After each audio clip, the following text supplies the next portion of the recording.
अम्मा जी की कहानियाँ। क्या हुआ बच्चों? अभी तक सोए नहीं? कुछ नहीं दादी, नींद नहीं आ रही है।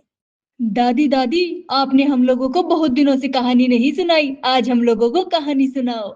कहानी शुरू होती है एक बहुत ही भोले से सीधे साधे बंशी से। बंशी रामपुर में रहने वाला एक 16 साल का नवयुवक था। उसके सीधापन का फायदा अक्सर उसके दोस्त और गांव के लोग ले लेते थे। बंसी की माँ उसको देखकर हमेशा परेशान रहती। इतना भोला और बेवकूफ है बंसी, उसको तो कोई भी बेवकूफ बनाकर उसका फायदा उठा लेता है।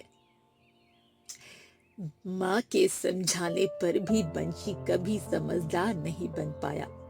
दिन भर खेलना, खाना खाना और सो जाना, बस ऐसी ही उसकी जिंदगी चल रही थी। पिता के जाने के बाद बंशी ही अपनी माँ का सहारा था, पर समझदार ना होने की वजह से माँ को उसके भविष्य की बहुत चिंता होती थी। एक दिन माँ ने बंशी को बहुत समझाया और कहा, बेटा अब तुम बड़े हो गए हो और अब तुमको दूसरे शहर जाकर नौकरी ढूंढनी चाहिए। ऐसा कहते कहते माँ रोने लगी और बोली, काश तुम्हारे पिताजी आज जीवित होते तो सब कुछ संभाल लेते। मेरी भी तबीयत अब ठीक नहीं रहती। माँ को रोता देख बंशी को बहुत बुरा लगा और उसने अपनी माँ से कहा, माँ, मैं कल सुबह शहर जाकर नौकरी ढूंढता हूँ। मेरे लिए सुबह 4 रोटी और प्याज बांध देना। उठो बेटा, सुबह हो गई है। मैंने तुम्हारे लिए 4 रोटी और प्याज बांध दी है। जाओ बेटा, मेरा आशीर्वाद तुम्हारे साथ है। भगवान करे तुम्हें अच्छी नौकरी मिले। बंशी भी माँ से आशीर्वाद लेकर नौकरी की तलाश में जंगल के रास्ते निकल पड़ा। काफी लंबा रास्ता तय करने के बाद बंशी को काफी थकान होने लगी और बंशी सोचने लगा, काश आसपास में कोई नदी या कुआं मिल जाता तो खाना भी खा लेता और आराम भी कर लेता। धूप बहुत तेज हो गई है। बंशी पास में एक पेड़ के नीचे बैठ गया। पेड़ की छाया के नीचे बैठकर, हाँ, चलो थोड़ा आराम कर लेता हूँ। बंशी जैसे ही बैठा, उसकी नजर अचानक से सामने गई तो उसने देखा सामने तो एक कुआं भी है। अरे वाह, मजा आ गया। चलो कुएं के पास ही बैठकर रोटी भी खा लूंगा और हाथ पैर धोकर ठंडा पानी भी पी लूंगा। बंशी ने कुएं से पानी निकाला और हाथ पैर धोकर अपनी खाने की पोटली निकालकर रोटी की गिनती करने लगा। एक खाऊं, दो खाऊं, तीन खाऊं या चारों ही खा जाऊं? हम्म, भोला बंशी खाने के समय पर रोटी की गिनती करते करते खुद से ही खेलने लगा और बार बार जोर जोर आवाज में डरावनी आवाज निकालकर बोलने लगा। एक खाऊं, दो खाऊं, तीन खाऊं या चारों ही खा जाऊं? हम्म, बंशी ने ये बात जैसे ही 5वीं बार दोहराई तो अचानक से कुएं से आवाज आने लगी। ये कौन है जो हम चारों को एक साथ खाने की बात कर रहा है? आज तक किसी ने हमें ऐसा नहीं कहा। चलो कुएं से बाहर ही जाकर देखते हैं कि हम चारों को कौन डरा रहा है। और अचानक से कुएं के अंदर से बवंडर सा निकलने लगा। चारों ओर ठंडी हवा चलने लगी, लेकिन बंशी अपने खेल में इतना मस्त था, उसकी नजर कुएं के अंदर होती किसी भी चीज पर नहीं गई। एक खाऊं, दो खाऊं, तीन खाऊं या चारों ही खा जाऊं? अचानक से कुएं के बाहर एक बहुत ही बड़े और विशाल 4 जिन्न बाहर आए। बंशी अभी भी रोटी से खेल रहा था और बोल रहा था, एक काम करता हूं, सबसे पहले इस पहली वाली को खाता हूं। उसे मानो कुछ पता ही नहीं कि कुएं के बाहर 4 बड़े विशाल जिन्न उसकी इस हरकत को देख रहे हैं और उसकी नजर अचानक से पीछे खड़े चारों जिन्न पर गई। बंशी की प्यारी मासूम और भोली आंखें देखकर जिन्न को उसकी मासूमियत पर दया आ गई। बंशी भी जिन्न को देखकर घबराया नहीं और उनको देखकर हंसने लगा और बोला, अरे, आप चारों कौन हैं? क्या आप लोगों को भी शहर जाना है? आप लोग मेरे साथ ही चलो। वैसे आप इस जंगल में क्या कर रहे थे? इतना सुनकर जिन को उसकी भोली भोली बातों पर बहुत प्यार आया और उन्होंने बंशी से पूछा, तुम कौन हो और हमारे कुएं के पास क्या कर रहे हो? अच्छा, तो ये कुआं आपका है। मैं तो बस नौकरी की तलाश में शहर जा रहा था। भूख लगी थी तो सोचा यहीं कुएं के पास बैठकर पानी भी पी लूंगा और खाना भी खा लूंगा। मुझे गांव में सब बहुत परेशान करते हैं। मेरी माँ भी मुझे देखकर बहुत रोती है। सब मेरा मजाक उड़ाते हैं। ऐसा कहकर बंशी भी रोने लगा। बंशी को रोता देख चारों जिन को बहुत दुख हुआ। उन चारों ने सोचा क्यों ना इस बच्चे की मदद करे। उन्होंने बंशी को आंख बंद करने को कहा। जैसे ही बंशी ने आंख खोली तो उसके हाथ में एक मुर्गी आ गई। उसने जिन से पूछा, इस मुर्गी का मैं क्या करूंगा? तो जिन ने उससे कहा, ये मुर्गी कोई साधारण मुर्गी नहीं है। ये तुम्हें रोज सुबह एक सोने का अंडा देगी, जिससे तुम बहुत अमीर बन जाओगे। अरे वाह, क्या तुम सच बोल रहे हो? हाँ, सच में ये मुर्गी तुमको सोने का अंडा देगी। अरे वाह, मेरी माँ तो ये देखकर मुझसे बहुत खुश हो जाएगी। बंशी की यह बात सुनकर जिन खुश हुआ और मुर्गी देकर कुएं के अंदर गायब हो गए। बंशी ने कुएं के अंदर झांका और जोर से जिन को धन्यवाद दिया। धन्यवाद। वहीं बंशी धन्यवाद बोलकर रोटी की पोटली बिना खाए बांधकर वहां से चल दिया। अब सूरज ढलने लगा था और बंसी के लिए वापस गांव लौटना थोड़ा मुश्किल लगा। वो सोचने लगा, रात काफी हो गई है। एक काम करता हूं, किसी के घर पर मदद मांग लेता हूं और किसी के घर पर रात गुजार लूंगा। हाँ। बंशी जादुई मुर्गी के बारे में सोचते सोचते शहर पहुंच गया। चलते चलते उसकी नजर सामने एक घर पर पड़ी, जिसका मुख्य दरवाजा खुला हुआ था। बंशी ने दरवाजा खटखटाया तो अंदर से एक औरत की मीठी सी आवाज आई, कौन है भाई इतनी रात को जो दरवाजा खटखटा रहा है?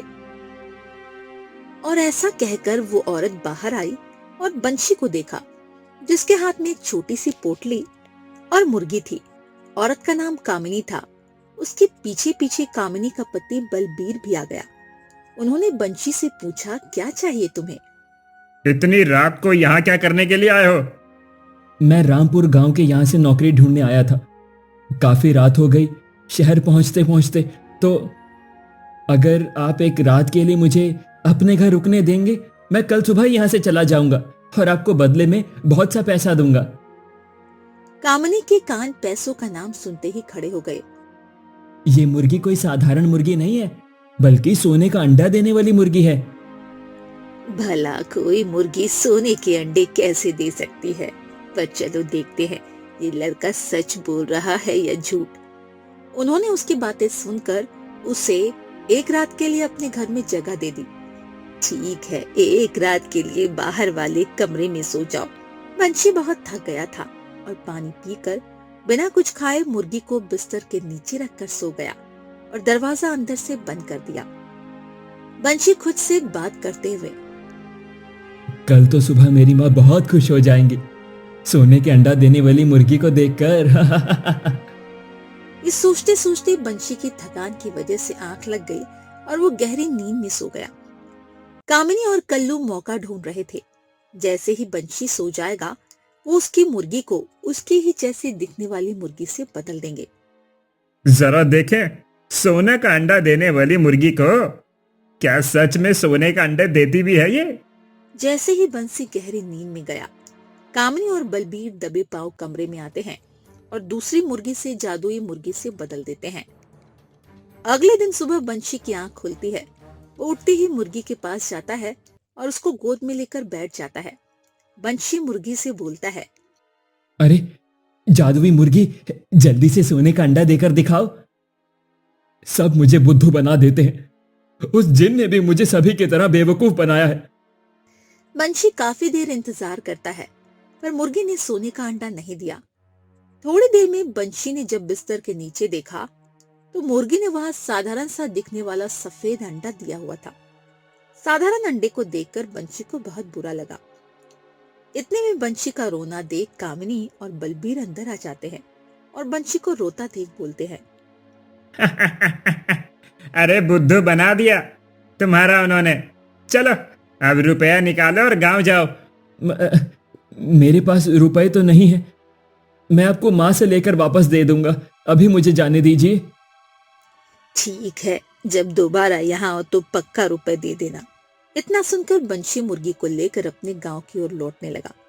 बंशी के जाने के बाद कामनी और बलबीर जोर जोर से हंसने लगे। सोने के अंडा देने वाली जादुई मुर्गी तो अब हमारे पास है।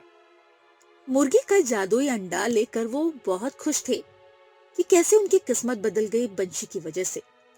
उधर बंशी रोता रोता उसी कुएं के पास नकली मुर्गा लेकर पहुंच गया और जोर जोर से रोने लगा।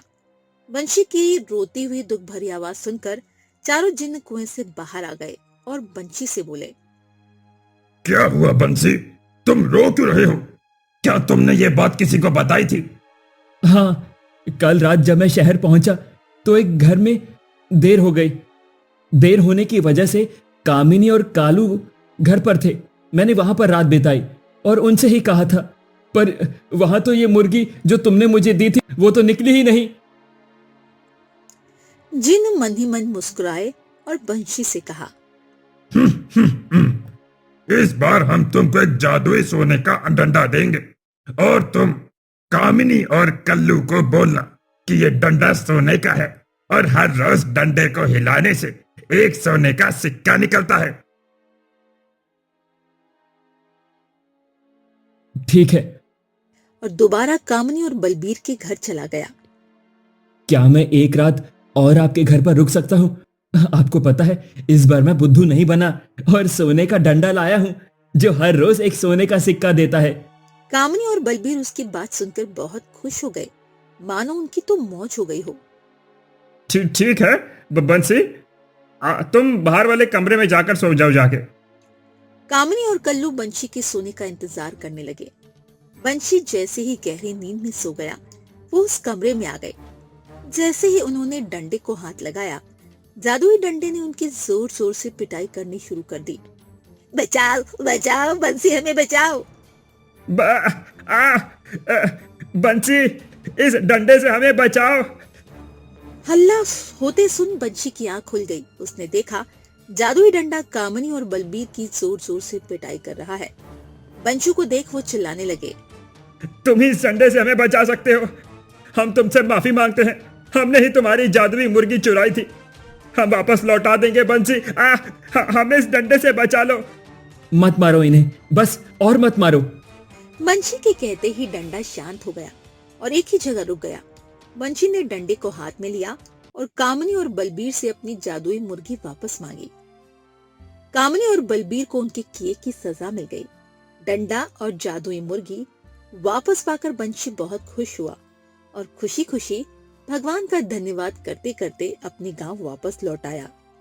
तो बच्चों, हमें इस कहानी से यही शिक्षा मिलती है, बुरे काम का बुरा नतीजा ही होता है।